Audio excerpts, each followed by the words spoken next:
Next up, so I will say we have a rather accomplished room here.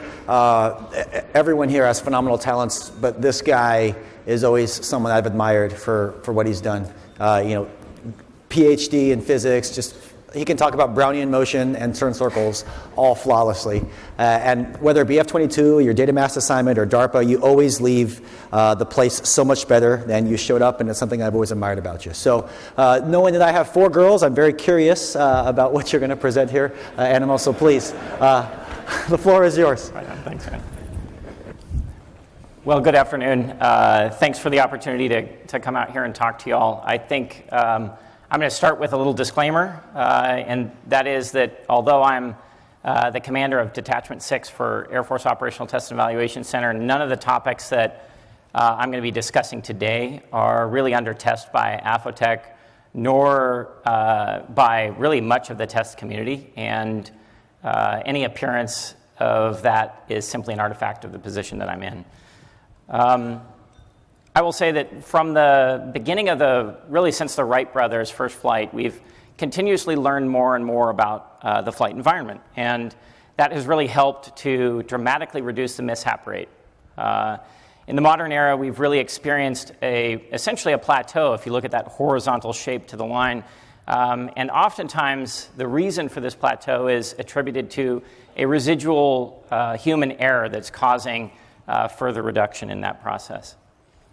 In fact, in the aftermath of the Cools F-22 accident in 2009, I found myself the youngest member of a team that was really led by JB and Evil Bill. I know they're here, where we were trying to and tasked with devising a possible mitigation strategy for how to prevent Cools accident from happening again. And while that ultimately led to the time safety margin planning, which is really a staple of the flight test process today, it really started me on a decade-long journey to better investigate what I refer to as human agency as opposed to human error. This rapidly led to difficult questions about how seasoned professionals seem to make fatal mistakes in the flight environment. And both the Cools and the mini accidents of 2014 hit me pretty hard because I knew both of them very well. I was really the instructor pilot for one and the squadron commander for another, and I wondered how much we really know about our cognitive performance in the messy electromagnetic environment of the cockpit. And this rapidly led to difficult questions about how seasoned professionals seem to make mistakes in the flight environment. Between those two accidents, I also found myself giving academics, and I regularly taught Introduction to Low Observables. And as a result of that, I frequently discuss the changes that we've made to the cockpit. And I'll cover some of that here today, but I discovered that it actually might influence spatial disorientation, temporal distortion, say misprioritization, task saturation, and other sorts of, I would say, mistakes that happen in the cockpit. And then in 2016, I found myself diagnosed with cancer. I had testicular cancer. I went through 3 separate surgeries and an exciting round of chemotherapy. And it really led me to a whole host of, I would say, asking questions about the sort of stuff that I was working on the side and whether that applied to the environment that I was in. I then, after a stint at DARPA, the Defense Advanced Research Projects Agency, that was a non-flying job, I found myself back into a fighter cockpit. And on a few months later, I found myself in a 4-ship flying the F-35, where 3 out of the 4 of us were all cancer survivors. And it really forced me to say, I think it's probably worth taking a look and talking to the greater audience that's here today. And so as a refresher, any discussion of what's going on inside the cockpit environment as it pertains to these sorts of things, it's good to take a look at the electromagnetic spectrum, which is not probably foreign to anyone here. But what you see here is a chart that provides, it includes the wavelengths of frequencies and the atmospheric transmissivity, all kind of packed into one chart. And recall that everything in this chart is really from the radio waves on this side to the gamma waves on your right. They really are a result of quantized packets of energy that we call photons. And the gray blobs in the middle section really represent the portions of the spectrum that are blocked by the atmosphere. The atmosphere effectively attenuates a significant fraction of the spectrum, and that's actually a good thing for all of life on our planet. When we do, but we take this spectrum and we oftentimes break it into two categories, especially at a course level. We provide the ionizing radiation. We segregate ionizing radiation, which is up here in the red over my shoulder. And that's the part that's really greatly attenuated by the atmosphere. In contrast to that, pretty much everything else is considered non-ionizing radiation. And as aircrew, we care about the ionizing radiation piece because we fly at high altitudes. And as we go higher and higher in altitude, we find that the atmosphere ceases to protect us in the way that it does at sea level. And as a result, because it doesn't offer that protection, you're susceptible to a host of things. Aircrews that fly at these altitudes, although it applies to all of us, really think heavy aircrews and airline pilots, this applies most predominantly to. And the beautiful part of this is that the ionizing radiation piece is actually tracked rather well by the Nuclear Regulatory Commission. This is an artifact of the idea that in the mid to late 20th century, we were doing a lot of nuclear weapons tests, which produced copious amounts of ionizing radiation. And so there's pretty good discussion and research on that. So I'm not going to focus too much on that for the rest of our talk, but recognize that the NRC has basically says, and they track what the limits are, and they say if you fly less than 5,000 hours per year, you're probably not in a spot where you need to do a whole lot different. And we're going to see a little bit later that there might be some data suggesting that that's not necessarily great advice.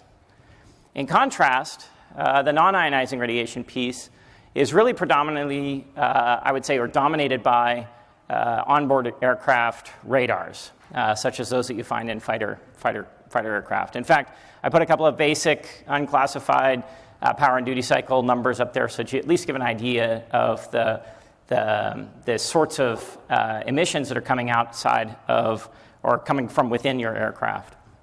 I'll also draw your attention to the bottom here, the Wi-Fi and cell phone business. That also finds itself in this portion of the spectrum, and we'll just say that there's a nice lobby there that doesn't want to see a whole lot of data come out saying contrary to what I'm talking about. So, as I mentioned before, I teach these academics on low observables, and so there's a certain element of that that's probably pretty valuable. With the advent of stealth technology in the 1970s, we became increasingly concerned about threat systems from both airborne and ground-borne targets, threat systems that ultimately led us to change the design of the airplane so that it has these facets, and these facets are kind of the way that we solved a lot of our problems in the early days. We basically reflected it away.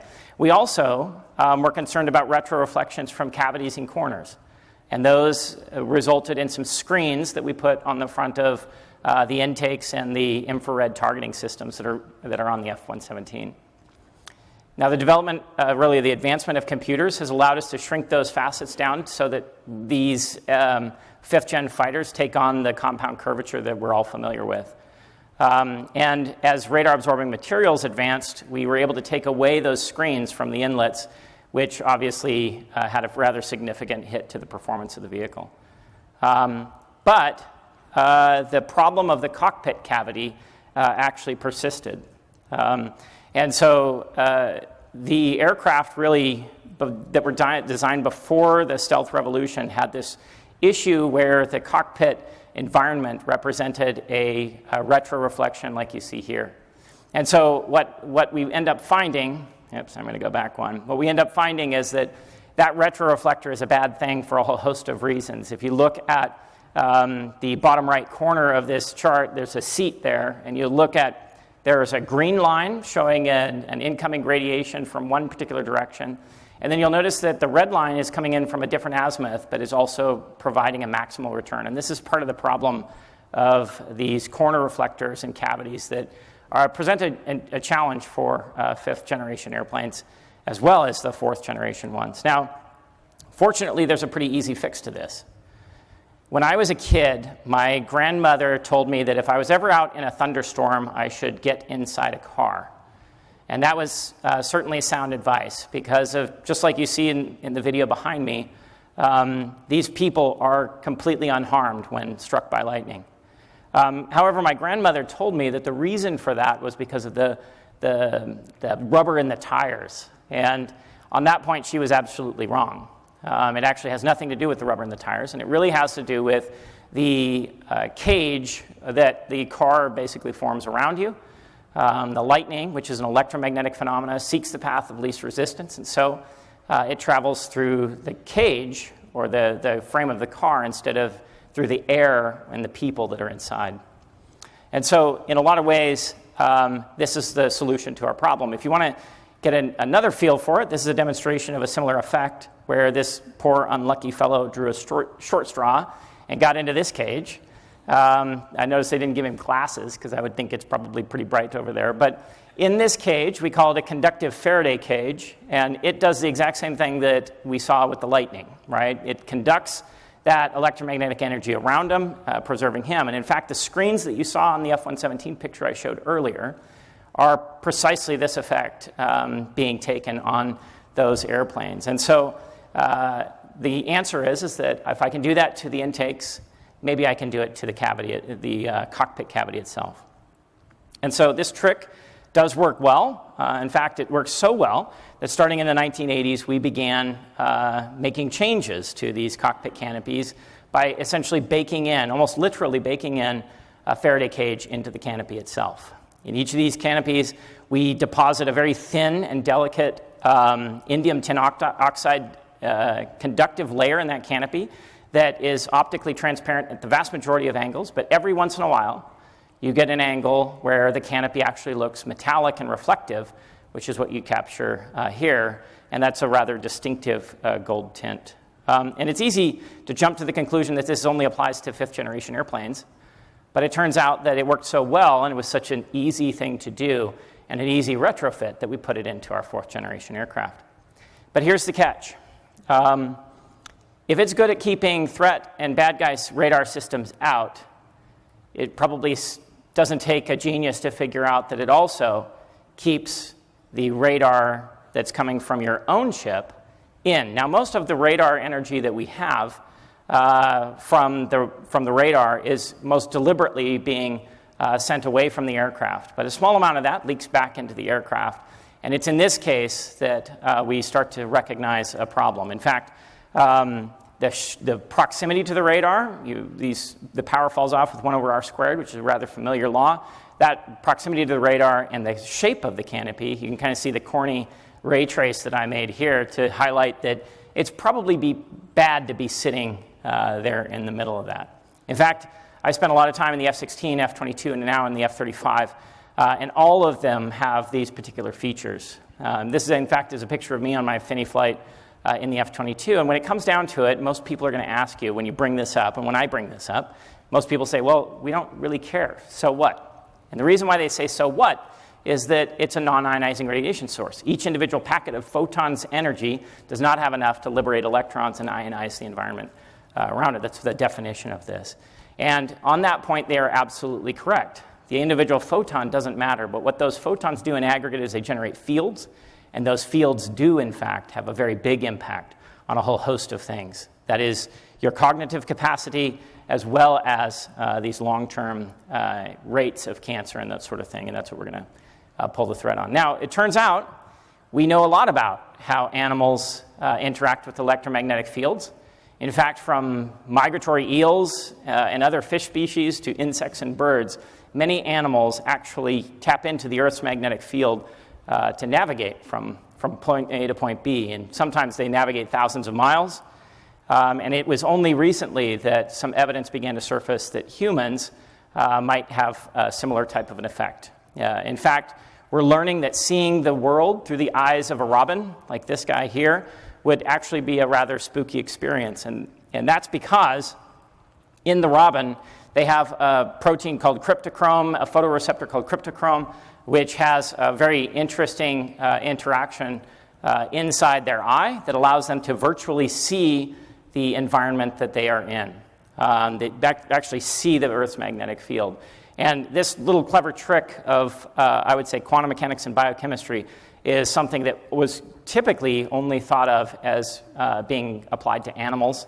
But it turns out that this all changed in 2018 when human subject experiments on slow-varying, weak magnetic fields and RF exposure were performed at the California Institute of Technology. This was a combined effort between Human Science Frontiers and the DARPA radio bio programs that suggested that people can actually sense these electromagnetic fields, albeit unconsciously. This photo, in fact, is of Joe Kirschvink, who's a biophysicist at Caltech, and here he is in his experimental chamber. Now, if I zoom in and give you a cartoon of that experimental chamber on the left, which is the picture that Joe was in beforehand, you'll notice that it also now shows the aluminum walls, the grounding Faraday cage that's very similar to the one that we saw where the guy was getting hit by the Tesla coil, and the coils underneath his floorboard that create the effects of these varying electromagnetic fields that are in the cockpit, or in his case, trying to evaluate what is happening in the brain. On the side, additionally, you saw in the picture before that he's wearing this cap that has 64 points of connectivity that is fiber optically wired to the outside. And on the outside of the cage is what they're measuring here on the right. On the right-hand side of this, you'll see a video that's playing, and it's kind of looping, so I encourage you to pay attention to the color changes. But what we're looking at are alpha waves, which are essentially the background hum of your brain. And what we're seeing is a desynchronization of those waves that are happening inside your brain. So when it comes down to it, I keep clicking forward because I get ahead of myself. When it comes down to it, what we find is that desynchronization effect is actually very statistically significant, although it's not something that is conscious to you. And that desynchronization, if you need that for high brain functioning, which is the kind of predominant assumption for how our brains work, then any interruption of that means that it's going to interrupt your brain processing and the way that you handle and process information in the cockpit.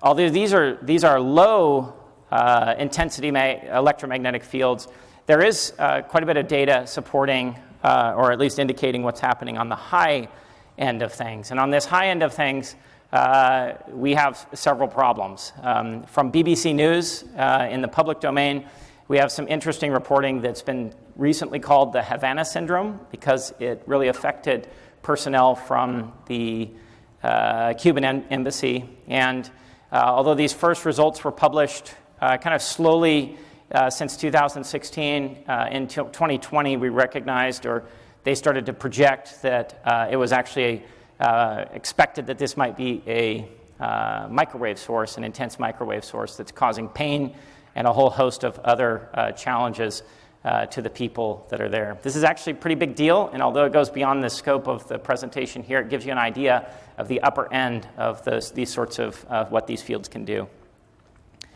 When it comes down to it, I'd like to pull on the thread a little bit of the disclaimer that I kind of had to open with, and that was that we're not doing any testing in Afotech on precisely this point, and I think it's rather poignant. And that is, I was fortunate during this same time frame to be involved in 3 separate advanced technology demonstrator airworthiness processes. And in going through the airworthiness process for them, I had an opportunity to get very intimate with the document that's kind of up behind me on airworthiness. That's Mel Handbook 516 Charlie. And what I will tell you is that because I was doing these in parallel by happenstance, I had an opportunity to really look through this document. And out of the 527 pages that we have, there's only one mention, one mention of spatial disorientation, really with regard to how the cockpit is laid out. And there are 2 times that we talk about cognitive degradation, and those are both on temperature and comfort for the pilot. No mention of the electromagnetic environment, no mention of those sorts of things. Now, for those of us who've done a lot of electromagnetic compatibility and interference testing, you'll notice that we spend hundreds of pages, in fact, in this document talking about how the avionics can't be affected by this, and pretty much 0 pages talking about what it does to the human and those sorts of decision-making problems. And so when I was at DARPA, my goal was to effectively try to remedy this problem. If we are to get any idea of what's happening inside the cockpit, let alone find ways to fix it, it's very important that we instrument that particular environment. And so I started this program called Iceman, the impact of cockpit electromagnetics on aircrew neurology. And in fact, one of the other presentations you're going to hear from tomorrow, Spider and Spotlight Labs are one of the performers on this particular effort. This was really motivated by two things. It was to get better instrumentation inside the cockpit for those near-term effects associated with cognitive degradation and long-term effects associated with cancer. Now, at the time, in 2018, I was unable to find any data on this, and so I had to come up with my own. I found a rather, I wouldn't say, we'll just say an environment that was devoid of data and not a whole lot of folks willing to share. So I decided to kind of take it into my own hands and did a social media study. And that's what the results of here are. I will say when I started down this process of getting data on this, I thought I was going to get just a handful of folks to respond, and actually 5,000 aircrew, in fact several probably from inside the room here, participated in this study, allowing me to evaluate 11,000 births. And this really came from I found a mechanism that's not very well talked about called tautomerization of DNA that allows the molecules to respond very actively to these electric fields that you find in places like the cockpit. And that mechanism would really kind of imply a possible connection between aircrew offspring gender asymmetries and your susceptibility to cancer.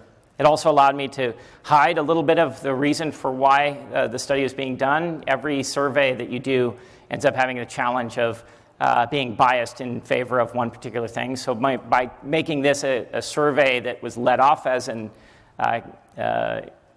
offspring asymmetry, it allowed me to mask the data that I really wanted to get after, and that was the aircrew cancer piece. And what you find, we really think, came to three main conclusions out of this. One, aircrew cancer incidence rates are happening at a much higher rate than they are from the general population.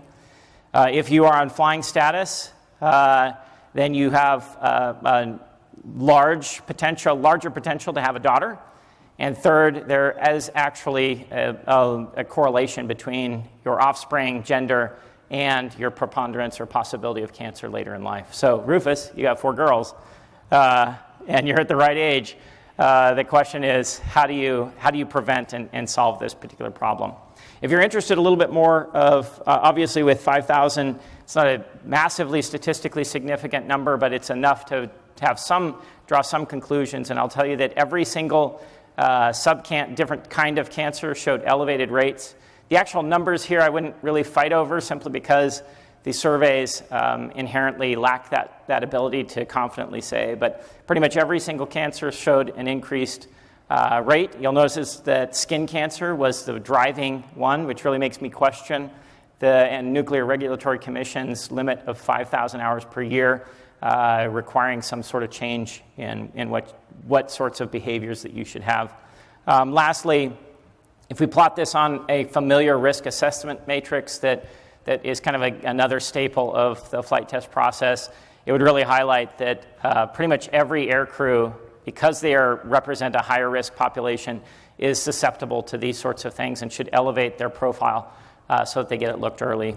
Everything in cancer, if you find it early, if you find it when you are stage 1 or stage 2, you have a very different prognosis and outlook than if you are in stage 3 and stage 4, which is sad because we are all anti-hypochondriacs. So to try and make sense of all of this, I came up with an aircrew checklist that has several highlights. The first one is I understand this is an eye chart. If you don't want to write it all down, but you still want the info, please come by and see us. We have the actual checklist written down as part of a pamphlet. But the idea is that educating this crowd and our fellow aviators is probably the best first step to making progress. But aircrew certainly represent a high-risk population, and there are simple labs that you can ask for pretty early on. Lastly, I'll end with, when I started the talk, you'll notice that there were a bunch of dates that were kind of up in the background.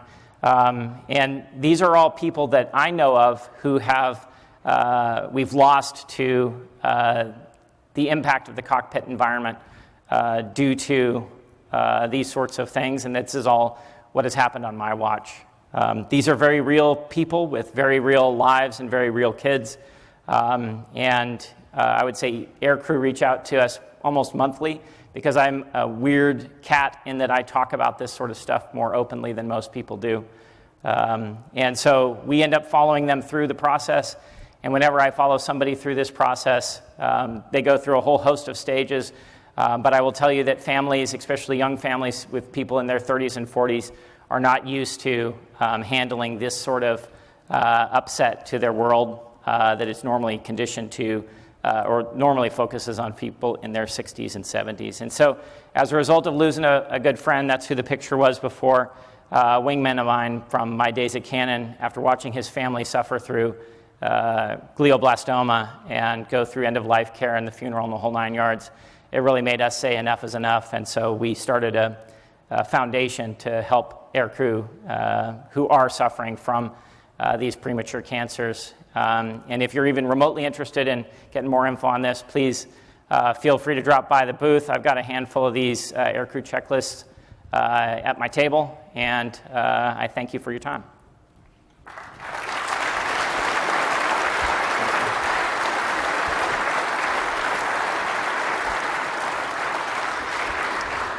Heavy stuff. I will admit, I was worried at first. I thought the snarkiness died at lunch, and then one of the questions that came up was, who's going to do the inspection on Rufus later today? So, okay. Check for proctology. That's my 2 fingers. Listen, there's phenomenal and very detailed questions in this app, and I'd implore you guys, this is near and dear to me. Talk to Animal. He has a lot of information. Questions about, and I will have you speak briefly to this, how you broke your study out, U2 pilots, females, males, just a little bit of detail there, please. Yeah, you bet. 5,000 sounds like a lot. It's actually not a tremendous amount. I was able to break the group into aircraft type, and I have that breakdown. I just, you know how it goes, you run out of slides and time to be able to present on this. But I have all of that. You see a preponderance of really the ionizing radiation affecting the heavy aircrew, and the fighter community is affected by not necessarily skin cancer and that sort of thing as much as some of these, say, testicular cancer, prostate cancer, these sorts of ones. And that, I think, adds to the challenge of talking about this sort of thing. It's an uncomfortable thing to talk about in general because it's something that we all just want to get back to flying. It's also talking about a body part and body parts that tend to make it uncomfortable, so we don't talk about it there.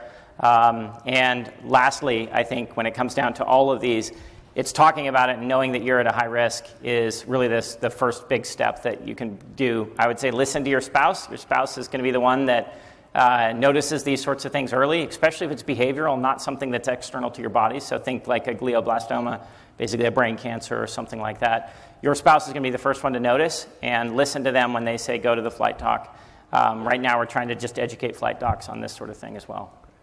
I thought it was an interesting question. I think I know the answer, but to parlay previous conversations with this, as we pivot to electric vehicles and aircraft, do you see any potential concerns there? Boy, I don't know.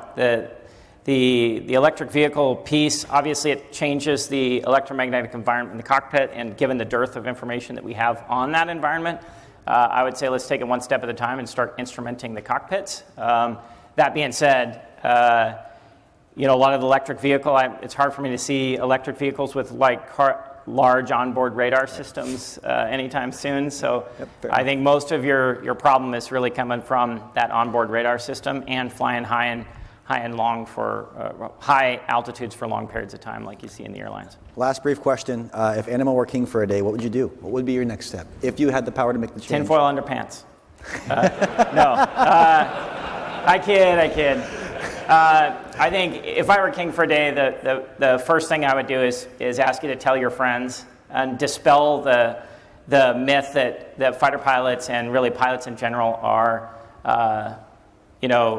unobstructable or just undestructible. We are putting ourselves in a very unique environment. That environment, this whole conversation ends up getting nailed down and wrapped around weird things when it talks to litigation and liability and those sorts of things. I don't care about that stuff. What I care about is getting the information out to this group and this, an extension of this population to know that you are at a higher risk. So when you WebMD yourself, when you have something, don't assume that very low-ranking thing that is cancer is not happening to you. You need to flip that around and say, this is probably a more likely scenario than I would normally think, and go get it checked. If you just go get yourself checked, do some of the labs that I recommend on my checklist, we will catch it earlier and have less suffering in the community as a result. People just don't talk about any of this stuff. So just talking about it goes a remarkably long distance. Thank you. Sean, I'm sorry we're going to move on, but I'm sorry. Thank you for standing up. Feel free to come by, and I'm here for the whole thing, so I'm happy to talk with anybody that wants. We're here to save lives, and I think it's not a stretch to say you may have saved at least one life today. So thank you, Animal. Then it's worth it. Thank you.